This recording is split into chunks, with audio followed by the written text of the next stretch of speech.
Capítulo 21. Razón y percepción. La última pregunta que queda por contestar. ¿No te das cuenta de que todo tu sufrimiento procede de la creencia de que eres impotente? Ser impotente es el precio del pecado.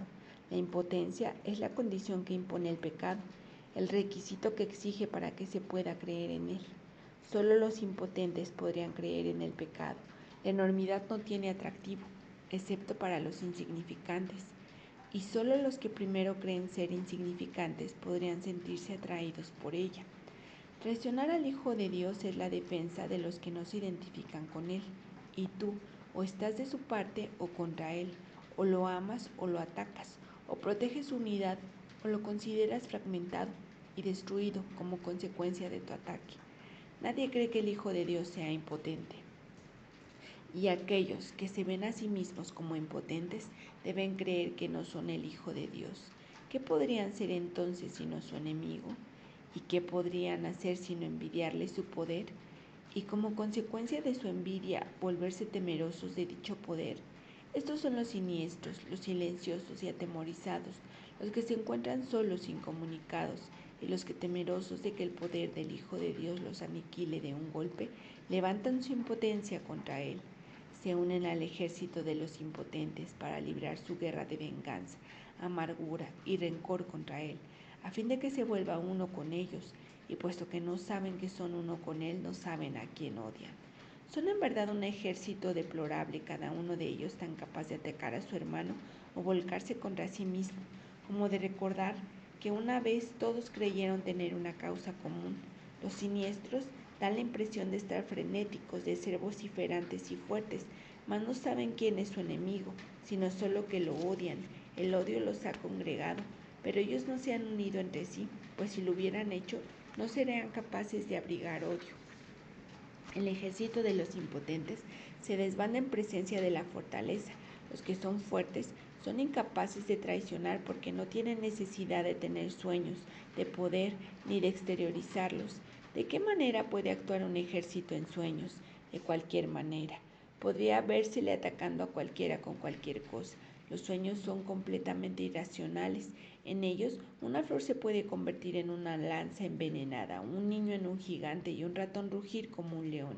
Y con la misma facilidad el amor puede torcarse en odio. Esto no es un ejército, sino una caza de locos. Lo que parece ser un ataque concertado no es más que un pandemonium. El ejército de los impotentes es en verdad débil, no tiene armas ni enemigo. Puede ciertamente invadir el mundo y buscar un enemigo, pero jamás podrá encontrar lo que no existe. Puede ciertamente soñar que encontró un enemigo, pero este cambia incluso mientras lo está atacando, de modo que corre de inmediato a buscar otro y nunca consigue cantar victoria. Y a medida que corre se vuelve contra sí mismo, pensando que tuvo un pequeño atisbo del gran enemigo, que siempre elude su ataque asesino, convirtiéndose en alguna otra cosa. Cuán traicionero parece ser ese enemigo, que cambia tanto que ni siquiera es posible reconocerlo. El odio, no obstante, tiene que tener un blanco. No se puede tener fe en el pecado sin un enemigo. Quien crea en el pecado, ¿podría atreverse a creer que no tiene enemigos? ¿Podría admitir que nadie lo ha hecho sentirse impotente? La razón seguramente le diría que dejara de buscar lo que no puede encontrar.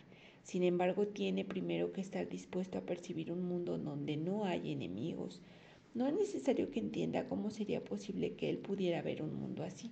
Ni siquiera debería de tratar de entenderlo, pues si pone su atención en lo que no puede entender, no hará sino agudizar su sensación de impotencia y dejar que el pecado le diga que su enemigo debe ser él mismo.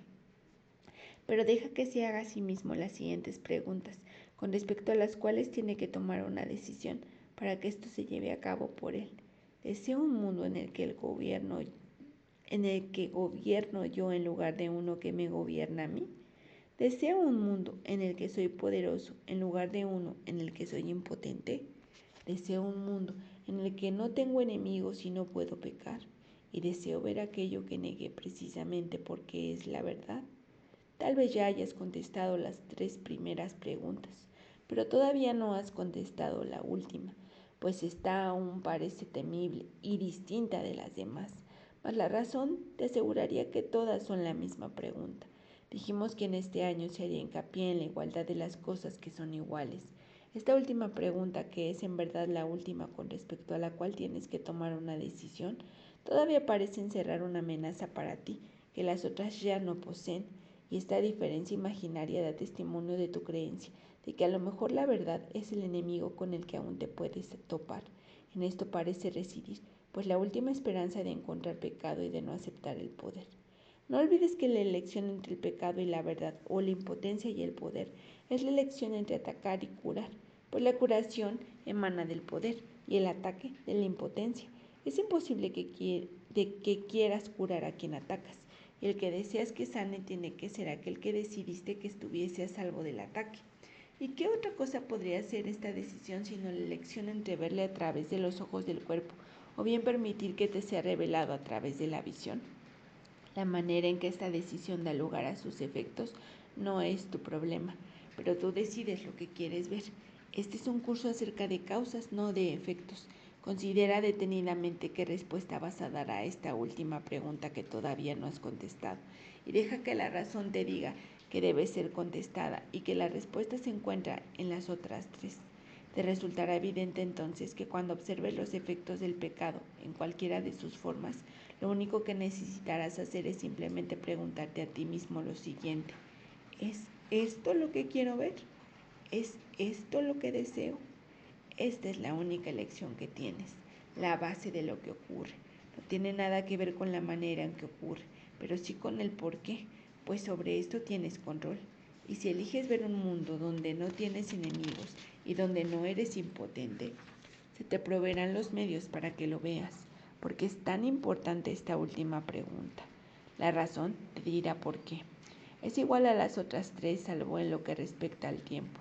Las otras son decisiones que puedes tomar, volverte atrás y luego volverlas a tomar. Pero la verdad es constante e implica un estado en el que las vacilaciones son imposibles. Puedes desear un mundo en el que tú gobiernas y no uno que te gobierna a ti, y luego cambiar de parecer. Puedes desear intercambiar tu impotencia por poder y luego perder ese deseo cuando un ligero destello de pecado te atrae. Y puedes desear ver un mundo incapaz de pecar y sin embargo permitir que un enemigo te tiente a usar los ojos del cuerpo y a cambiar de parecer. El contenido de todas esas preguntas es el mismo, pues cada una de ellas te pregunta si estás dispuesto a intercambiar el mundo del pecado por lo que el Espíritu Santo ve, puesto que es esto lo que el mundo del pecado niega. Los que ven el pecado, por lo tanto, están viendo la negación del mundo real.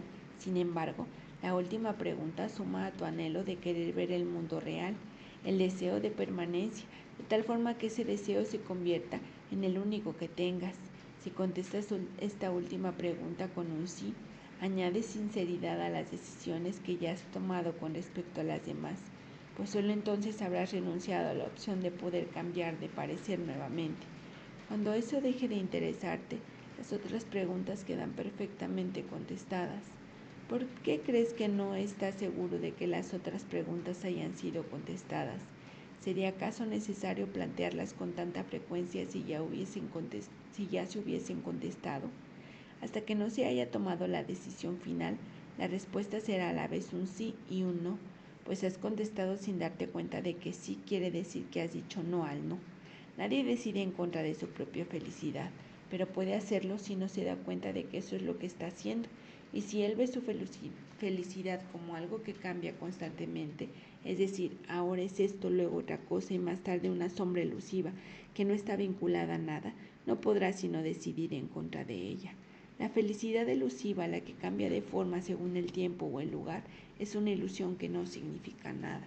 La felicidad tiene que ser constante porque se alcanza mediante el abandono del deseo de lo que no es constante. La dicha no se puede percibir excepto a través de una visión constante, y la visión constante solo se les concede a aquellos que desean la constancia. El poder del deseo del Hijo de Dios sigue siendo la prueba de que todo aquel que se considera a sí mismo impotente está equivocado. Desea lo que quieres, y eso será lo que contemplarás y creerás que es real. No hay un solo pensamiento que esté desprovisto del poder de liberar o de matar, ni ninguno que pueda abandonar la mente del pensador o dejar de tener efectos sobre él.